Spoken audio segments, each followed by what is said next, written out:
पुत्र की इच्छा रखने वाले ये जानकारी अवश्य देखे, कहीं बाद में पछताना न पड़े। शास्त्रों की बात जाने धर्म के साथ। महाराजा चित्रकेतु पुत्रहीन थे।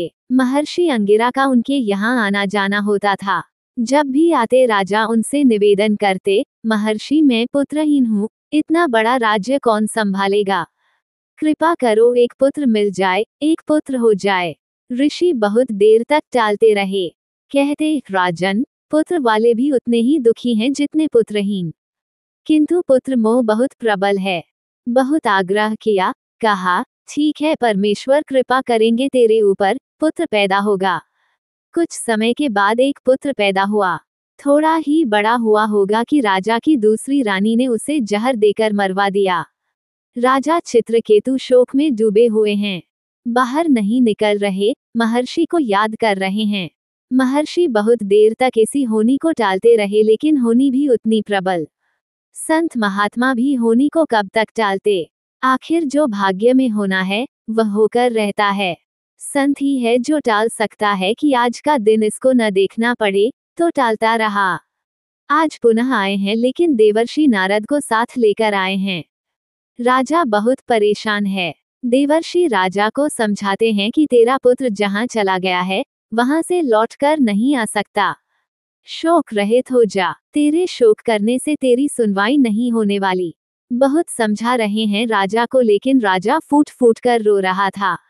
ऐसे समय में एक ही शिकायत होती है कि यदि लेना ही था तो दिया ही क्यों।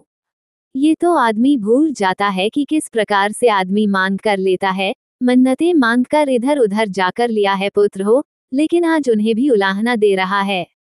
देवर्षि नारद राजा को समझाते हैं कि पुत्र 4 प्रकार के होते हैं। पिछले जन्म का बैरी अपना बैर चुकाने के लिए पैदा होता है, उसे शत्रु पुत्र कहा जाता है। पिछले जन्म का ऋणदाता अपना ऋण वसूल करने आता है। हिसाब किताब पूरा होता है, जीवन भर का दुख देकर चला जाता है। तीसरी तरह के पुत्र उदासीन पुत्र, विवाह से पहले माँ बाप के, विवाह होते ही माँ बाप से अलग हो जाते हैं कि अब मेरी और आपकी निभ नहीं सकती। चौथे प्रकार के पुत्र सेवक पुत्र होते हैं। माता पिता में परमात्मा को देखने वाले सेवक पुत्र, सेवा करने वाले उनके माता पिता की सेवा, परमात्मा की सेवा, माता पिता की सेवा हर किसी की किस्मत में नहीं है। कोई कोई भाग्यवान है जिसको ये सेवा मिलती है, उसकी साधना की यात्रा बहुत तेज गति से आगे चलती है, घर बैठे भगवान की उपासना करता है। राजन, तेरा पुत्र शत्रु पुत्र था, शत्रुता निभाने आया था, चला गया। यह महर्षि अंगिरा इसी को टाल रहे थे, पर तू न माना। समझाने के बावजूद भी राजा रोए जा रहा है, मानो शोक से बाहर नहीं निकल पा रहा है। देवर्षि नारद कहते हैं, राजन, मैं तुझे तेरे पुत्र के दर्शन करवाता हूँ। सारे विधि विधान तोड़कर तो देवर्षि उसके मरे हुए पुत्र को लेकर आए हैं। शुभ्रत श्वेत कपड़ों में लिपटा हुआ है, राजा के सामने आकर खड़ा हो गया। देवर्षि कहते हैं, क्या देख रहे हो, तुम्हारे पिता हैं, प्रणाम करो। पुत्र आत्मा पहचानने से इनकार रही है। कौन पिता, किसका पिता? देवर्षि क्या कह रहे हो आप?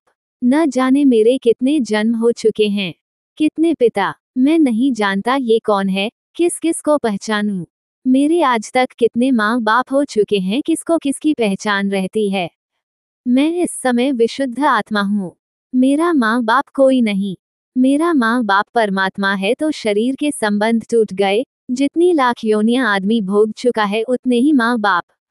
कभी चिड़िया में माँ बाप, कभी कौवा में माँ बाप, कभी हिरण में, कभी पेड़ पौधे इत्यादि इत्यादि। सुन लिया राजन, यह अपने आप बोल रहा है। जिसके लिए मैं बिलख रहा हूँ वह मुझे पहचानने से इनकार कर रहा है। समझाया पुत्र मोह केवल मन का भ्रम है, सत्य सनातन तो केवल परमात्मा है। संत महात्मा कहते हैं, जो माता पिता अपने पुत्र को, अपनी पुत्री को इस जन्म में सुसंस्कारी नहीं बनाते, उन्हें मानव धर्म का महत्व नहीं समझाते, उनको संसारी बनाकर उनके शत्रु समान व्यवहार करते हैं, तो अगले जन्म में उनके बच्चे शत्रु और बैरी पुत्र उनके घर पैदा होते हैं। अतः संतान का सुख भी अपने ही कर्मों के अनुसार मिलता है, जबरदस्ती, मन्नत इत्यादि से नहीं, और मिल भी जाए कब तक रहे, इसका कोई भरोसा नहीं।